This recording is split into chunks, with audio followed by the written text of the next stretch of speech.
Our universe is beautiful, right? It's vast, it's incredible, and it is utterly indifferent to our existence. Today, we're going to explore some of the concepts that lurk out there in the cosmic abyss, from rogue planets messing with our solar system to a deafening silence that might just signal our doom. Let's start this journey into some truly terrifying possibilities. Okay, let's just start with a thought that completely flips your whole perspective. We always think we're looking up at the stars, but this quote reminds us we're standing on a tiny ball, gazing down into an infinite cosmic abyss. The only thing that stops us from falling forever is this fragile little thing called gravity. It's a pretty chilling idea and honestly, the perfect place to begin. All right, we'll start our tour of cosmic terrors kind of close to home. The planets in our solar system, they move in this delicate, predictable dance. But what would happen if a new, uninvited guest were to just suddenly show up and join in? Well, this uninvited guest would be a rogue planet. Imagine a world, maybe like Jupiter or even Earth, but it's completely untethered from any star. It's a true cosmic wanderer, just drifting silently through that interstellar darkness. And hey, these aren't just hypothetical. Astronomers think there could be hundreds of them right here in our own cosmic neighborhood. Now, the idea of our sun just grabbing one of these wanderers used to seem like pure science fiction. But that's all changed thanks to something called permanent weak capture. You can think of it like a cosmic whirlpool. If a rogue planet drifts by at just the right speed and just the right angle, the sun's gravity can gently pull it in, trapping it in our solar system for good. So, what would happen if we actually captured one? Well, it wouldn't just crash into the sun. Instead, it would get stuck in this chaotic, totally unpredictable orbit. Its immense gravity would basically start a cosmic game of billiards, knocking the other planets off their nice, stable paths, and maybe even rewriting the entire layout of our solar system forever. A rogue planet is a threat we could probably see coming. But what if the danger was completely invisible, traveling at the speed of light? What if it was a planet-sterilizing beam fired from halfway across the galaxy, and we'd have absolutely no warning at all? And that brings us to danger from afar. We're talking about gamma-ray bursts, or GRBs for short, which are basically the universe's ultimate death beams. So a GRB is this unimaginably energetic explosion that happens in a distant galaxy. And these are, hands down, the most powerful and brightest explosions that we know exist in the universe. The only thing more powerful was the Big Bang itself. To really put their power into perspective, a single GRB, one that lasts for only a few seconds, unleashes as much energy as our sun will generate over its entire 10 billion-year lifespan. It's a mind-shattering amount of power, all focused into a single narrow beam. So what happens if one of these goes off in our galaxy and it's pointed directly at us? The results would be apocalyptic. The gamma rays would shred about 75% of our ozone layer, just bathing the surface in lethal UV radiation. A thick photochemical smog would block out the sun, plunging the planet into a deep freeze. The science on this is pretty clear. It would absolutely be an extinction-level event. These are violent, random acts of cosmic destruction, for sure. But maybe the greatest threat isn't a loud explosion at all, but a profound, deliberate, and just deafening silence. This brings us to one of the most famous and unsettling questions in science, the Fermi paradox. Put simply, it goes like this. The universe is ancient and just incomprehensibly vast, so where is everybody? And here is the core contradiction. On one hand, you've got trillions of stars and countless planets that could probably support life. Life should be everywhere.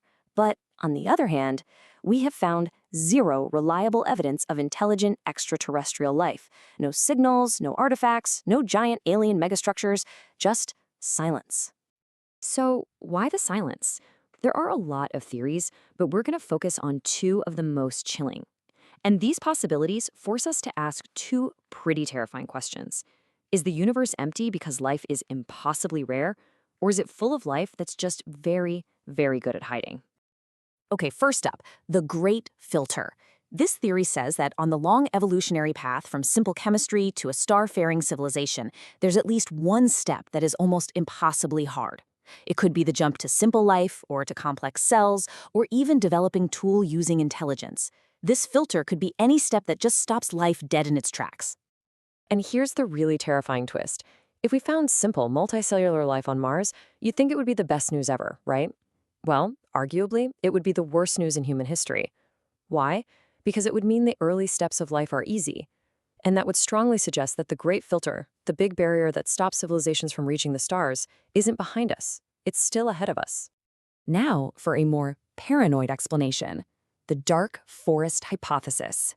This theory argues the universe is teeming with intelligent life, but it's like a dark forest, and it's filled with silent, armed hunters. In this forest, there's only one rule for survival: stay quiet. Because announcing your existence is basically suicide.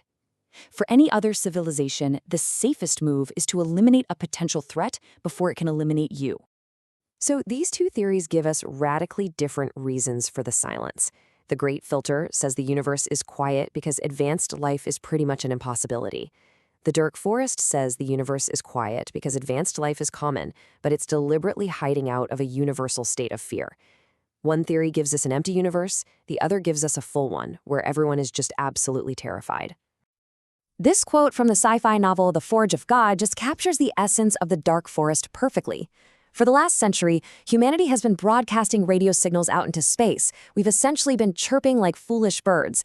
And the theory suggests the reason no one answers is because the galactic skies are full of hawks, and all the smart birds know to keep their mouths shut.